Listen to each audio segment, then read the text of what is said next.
Welcome back to the channel, everyone. Today we've got another video working on the F10. This is kind of a little bit of a repeat, a little bit of new material. Today as you guys probably see on the thumbnail, we're working on the Valvetronics motor as well as the eccentric shaft. So I will say in a previous video, and I'll try to put it up a card here linking to that previous video, but I have a video out there for replacing the Valvetronics motor. I did that roughly 20,000 miles or so ago, and I have recently been chasing an issue with the Valvetronics codes again. From what I can see, because I did pull the valve cover to inspect a couple weeks ago, and it looks like my eccentric shaft has some wear on that worm gear. So what I'm going to do today is I have picked up a new eccentric shaft. I've got another FCP Euro Valvetronics motor replacement kit. So we're just going to go ahead and swap out, get a brand new motor in there, put a new eccentric shaft in there. I'm going to do the eccentric shaft trick. I guess because I don't have the spring compressor tool to actually remove the eccentric shaft. So I'm going to show you what that looks like, as well as kind of looking at some of the other comments from the previous video. A lot of people wanted to see some of the Ista diagnostics and kind of the relearn process and things of that nature. So I'll try to get that on video as well too. I will try not to repeat a lot of the teardown. So you'll probably see a lot of time lapse on this, but we'll get the camera turned around. I'll show you guys what I have, because the eccentric shaft, I decided that I didn't want to spend $1,500 or it was like $1,300 for an eccentric shaft. So I reached out to a manufacturer on Alibaba, was able to pick up an eccentric shaft for around, I think it was less than 300 bucks. Looks like it's very, very, very well made. So I'm going to turn around, show you guys that as well too, and we'll get ready to get started. So as you guys can see, I've got my tool to pull the injectors, which I had to modify the last time to make that work because I have the old style N55. One of the first production vehicles, one of the first F10 production models. We've got new roller bearings or needle bearings that are going to go around the eccentric shaft. This is the FCP Euro kit with everything that's needed to replace the Valvetronics motor. And then this is the delivery that I received for the eccentric shaft. So I'm going to get that pulled out real quick and just kind of show you guys what that looks like. But I'm excited to tear into this. Okay. And that is the new eccentric shaft. Like I said, came directly from China, Alibaba. You can see worm gear. Everything looks nice there. So this actually is looks really clean. What I'll do is when I pull out the other eccentric shaft, we'll be able to kind of compare it. Actually, before we jump into the eccentric shaft removal and kind of the time lapse on all that, just to give you guys a quick rundown to some of the issues that I was having. Car's been running absolutely, it just runs like a monster. As you guys probably remember from October, I did a dyno, definitely putting down lots of power. Everything has been great. But every now and again when I'm driving, if I hit the pedal too fast or if I kind of get on power, all of a sudden I can actually look at my MHD gauges, and when the idle drops back down, I actually start getting a high vacuum on my intake manifold, okay? Because I'm monitoring not just the boost itself, but the intake manifold pressure or the intake manifold boost. And every time that happens, I actually get a little bit of, I start to get a little bit of a smoke, white smoke out from the exhaust. The idle kind of changes slightly. And then after a couple of minutes or so, I'll actually pull codes, and I'll actually get a shadow code for the Valvetronics exceeding its limit thresholds. And so what I was able to determine is that the wear on that therm gear is at least this is my theory, the wear on that therm gear is actually that quick movement. Whenever I jump on it from time to time, it's actually causing that the eccentric shaft to skip a gear or skip a couple teeth on the eccentric shaft. And so it's actually getting out of calibration from what the DME thinks that it's actually sitting at. In doing so, like I said, it causes issues with idle. The way that I end up fixing it is I actually have to go into Ista. I relearn Valvetronics, and as soon as I do that, everything is all good again. But it's just becoming it's becoming more and more common of an issue. This is something that kind of started in about December, roughly. Now it's May. When it happened in December, it would happen every now and again, and it was just something that was just really sporadic. Didn't know, it didn't happen every time, but it was something that did occur. Here recently now, it happens, like I said, if I get on throttle, you know, probably every 3 out of every 7 times or so, or, you know, it's actually occurring where it actually skips a tooth and all of a sudden the Valvetronics is acting a little funky. I get another Valvetronic code, and so I have to go in there and do a relearn, and that's just getting irritating.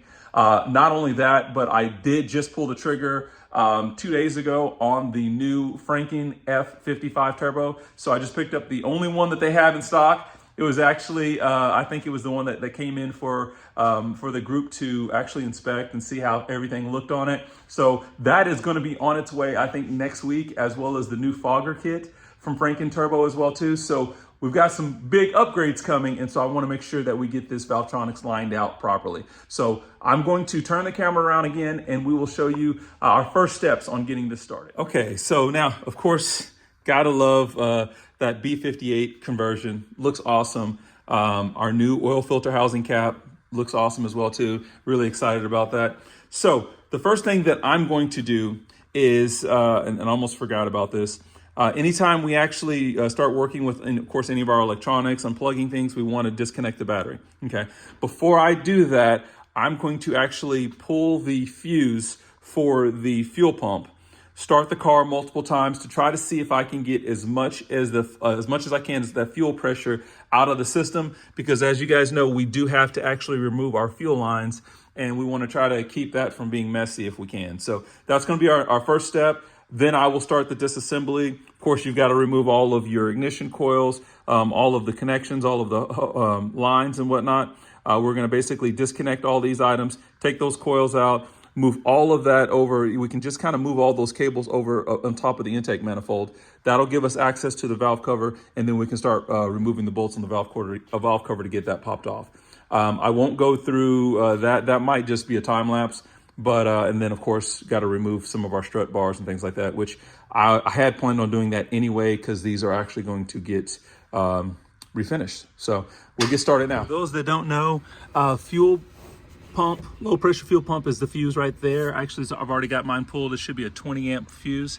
So that's actually been pulled. And what you'll see now, and I just do this, this is not required by any means. Tried turning it over multiple times. So you guys see my low pressure fuel pump is now at around 27 PSI. Rail pressure is about 64. For those that will tell you that you don't have a low pressure fuel pump or low pressure fuel sensor, that is the case on most F10s with the N55. Because my car is such an early production, it's 2011, it was produced in 2010. I share a lot of the parts with the N54, not only the N54 high pressure fuel pump, but I actually do have a low pressure fuel sensor that is actually connected to the fuel rail next to the high pressure fuel pump. So yeah, some of the models have them out there. I actually know of about 2 or 3 other guys that have that same sensor, and you can actually have MHD add that gauge for the F10 if you don't have it, because it doesn't come standard. So now that should be good, and I'll get started with my time lapse.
As you guys can probably see over here, this is items that have came out. We're basically there, guys. We're almost there. I'm gonna lay out my injectors because I want to make sure I put them in, of course, in the exact order so that I can put them back in the correct order. And then the only thing remaining that's blocking me from the actual eccentric shaft, which is actually down here, only thing that would be blocking me now is these little I don't know what they're called. I call them little buckets, like the little injector buckets.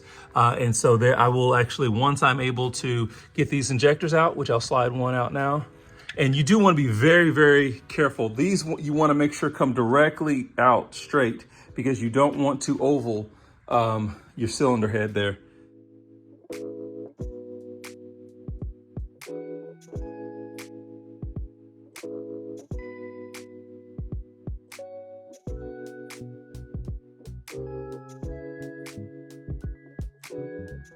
Here we go, guys.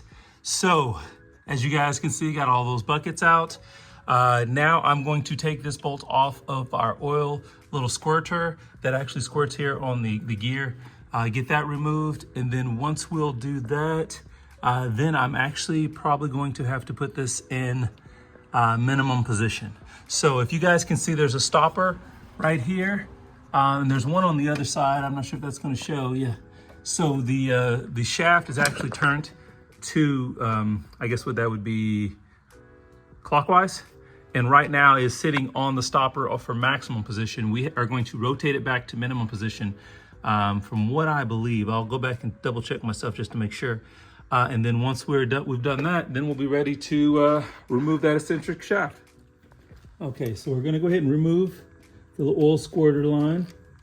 I'm just gonna use that there. Okay, just break it loose there.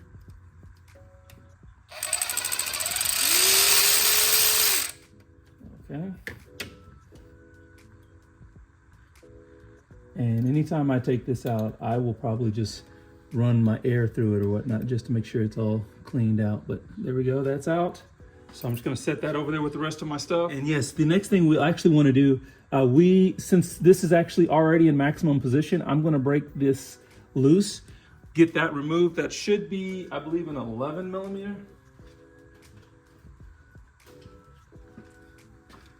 11 and see if that fits. Yep, 11. So I'm gonna get that all out of there real quick, and then we can rotate the shaft over to minimum position.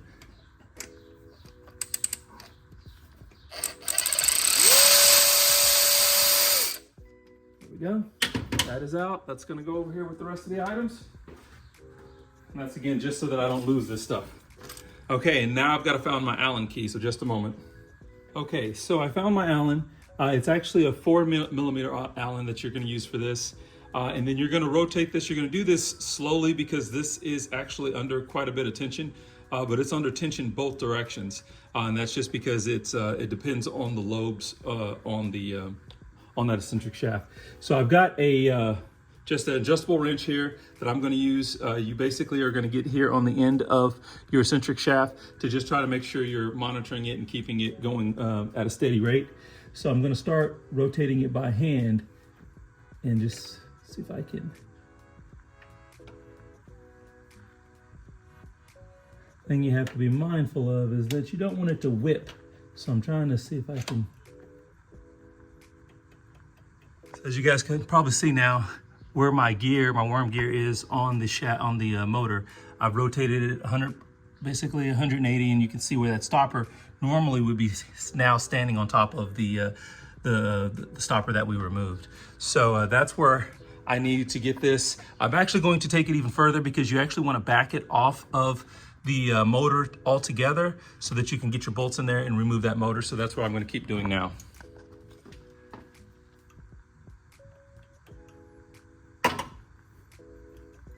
Okay, so what I decided to do is actually just grab a 13 millimeter wrench to try to help this along. So we'll see if that helps. And we're gonna keep trying to get this to turn for us to get this out of the position. Okay, as you guys can see, I can now pretty easily, I'm getting to where I can move that back and forth out of position. So what I will do now is I'm going to go ahead and loosen up these bolts here, and then I'll get this wrench on there again to move it out of position while I pull it up out of its seat.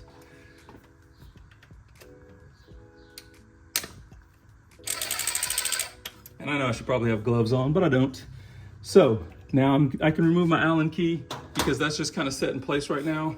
What I will do, again, grab my little 13 millimeter wrench right there, if you can see that. I'm gonna grab that, throw it on the eccentric shaft, slowly rotate, get that out of the way, turn this, and be able to move the motor out of the way. And there we go. So there is our motor. Now I don't know how well this is going to show up on camera, but this of course is my eccentric, my Valvetronics motor. And you can see a little bit of wear. Now mind you, this only has about 20,000 miles on it. And I can see a little bit of wear, if I can get this to focus, on this, there it is. You can see where that's real shiny there. See a little bit of wear here from where it was probably jumping teeth. I don't believe this is, of course, the fault of the motor. I believe it's really the fault of my eccentric shaft. So what we will do is, if I can get that to, okay, there we go.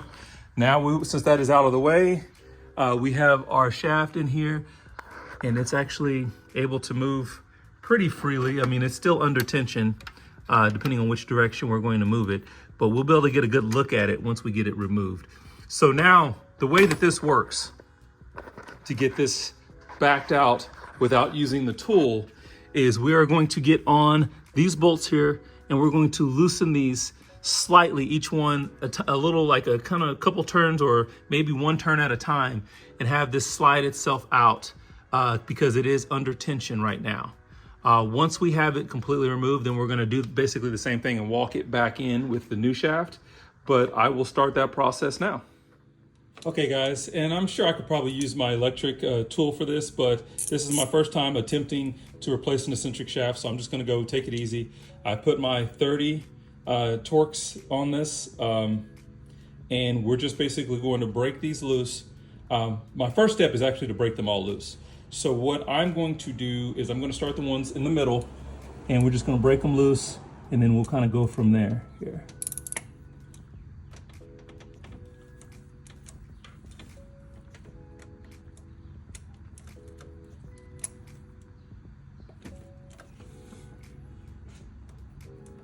But of course, with this miles, you can kind of see, and what I'm referring to is there, that's just the tip of this tool. You can't see, it's not going to zoom in properly. It's just kind of some nastiness on it from oil, just kind of where it's been sludged a little bit. For considering that this engine is in really good condition. So, ran into a little bit of an issue just because my only little T30 here is a little boogered. It has been for a while, and it's just, so you can see that turn to it starting to give on me. So I'm kind of at this point where I don't have the time to go elsewhere and figure this out, so I'm gonna have to try to make something happen. So I found a little T30 bit that I have, so I've got to create a tool real quick, so I'll be right back. Okay, so got a little tool that I've created here, my little T30. And this is so that I can still break these loose, because again, I'm to a point where I can't really stop. But what I did do, as you guys can see, I grabbed some microfiber towels. Want to make sure that I don't lose anything in here. Man, that one was on there tight. Okay, that one we finally got to break loose. So that was kind of the problem I was having, is that one was just in there so stinking tight. So we get these other ones now. This one here. Use my other ratchet, because these, I believe torque specs on these are only like 10 Newton meters, so it shouldn't be super tight, but they aren't really loose at the moment. Okay, that one's going, and I hope I'm not blocking you guys. If I am, I apologize. There's not, but I still got to work, guys. So okay, so we got them moving now. And I'm trying to do my best to leave you guys room so you can see, but I am doing the same thing over and over again here, so not that detrimental.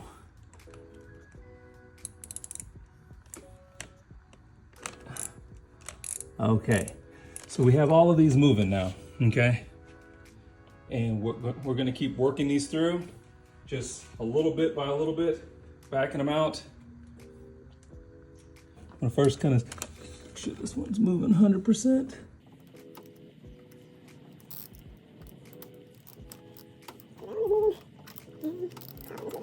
So I'm gonna grab my smaller tool here, a small little ratchet, and as you guys see, I'm just gonna slowly, I can see it moving there, just releasing some of the tension here on this.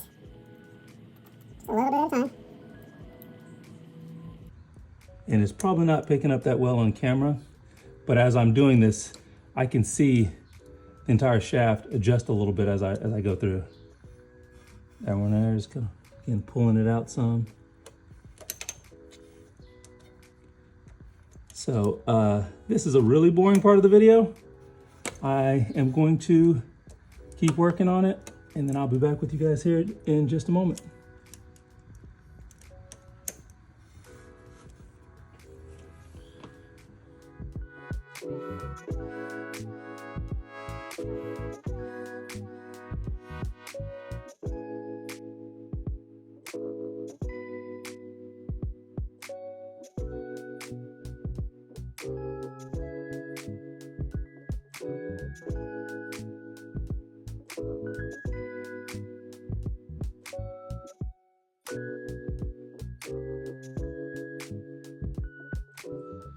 Hopefully this will come through because I think I lost some footage just now, but I've got one of the caps off. We're still working on the other ones. Like I said, I'm going really slow, guys. But yeah, just basically loosening these just a little bit at a time, trying to get this to slide out of position very gently, in other words. But one of them off, I have 5 more to go, and then I will be back with you guys here shortly. So I don't want to, like I said, don't want to just waste film. Okay, as you guys can see, we've got it out. Got it over here with all of our other parts. Lined up next to the new eccentric shaft. The new one looks, identical, guys. I think this is going to be a very, very easy or very nice swap. And then what I'm going to do is hard to tell. You can see a little bit of that shininess now, but it's still covered in oil. So I'm going to wipe down that worm gear right there and show you guys why I think I'm skipping. Okay, and I went ahead and tried to pull this old eccentric shaft out here and put it in the light for you guys. It's a little overcast, but we'll see here. Can you guys see? Hopefully it'll show up there, but you can see that metal going on, those shiny spots on this gear. Basically, almost the entire length of that worm gear. It doesn't look, yeah, it definitely looks worn. I don't know if, of course I haven't looked at multiple of these eccentric shafts to compare, but that with the shininess on that new Valvetronics motor, I'm assuming is why I'm skipping teeth. So we will go ahead, you guys can see we've got these roller bearings here, or these what they call needle bearings here. We're gonna have to get those swapped over, or not swapped over. I've got a whole new set that I purchased from BMW. So we're gonna get those put on with some engine lube, and then we'll get started reinstalling. And one more thing that we're gonna need to do, as you guys see, each one of these caps have actually a little bearing in them that these needle bearings actually roll on, okay? So those are for the cap side. On the head side here, you can see there's one right there still stuck in there. So we're gonna just use our fingernail, see if we can get that to pop out. There it goes.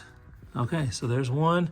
I'm gonna get all these removed and put them with each cylinder, and then we'll also clean those up and just kind of see what they look like, because that can also cause some friction on your eccentric shaft trying to spin, which could cause some stiffness in the rotation of that shaft as well too. So we'll get those cleaned up real quick and inspect. Okay, and just a quick look at these caps before we put our new ones on the new eccentric shaft. You can see, like, here's one, it's a pretty good example. You can see the wear there on the inside there, that real shiny. So there's been some contact there on that cap, as well as I think there's a couple other ones that are kind of show wear on them as well. This one's not as bad, but you can see a little bit. So like I said, these are just like kind of like doing rod bearings in a sense. These are bearings, and you can see where you've had contact, or maybe didn't get maybe the oil pressure that was necessary, or whatever the case may be. And these needle bearings. We're just making contact and wearing down that metal. So, all right, we're gonna get started installing the new needle bearings on here. I'm gonna grab some engine oil lube that I have left over, and we'll see what we can do. Okay guys, well this video is getting long, so I'm gonna break this video up into 2 parts. I will be back with you guys here shortly for the reinstallation of the eccentric shaft and all that fun stuff. So if this is your first time to the channel, like and subscribe. You guys be safe, and we'll catch you guys in the next video.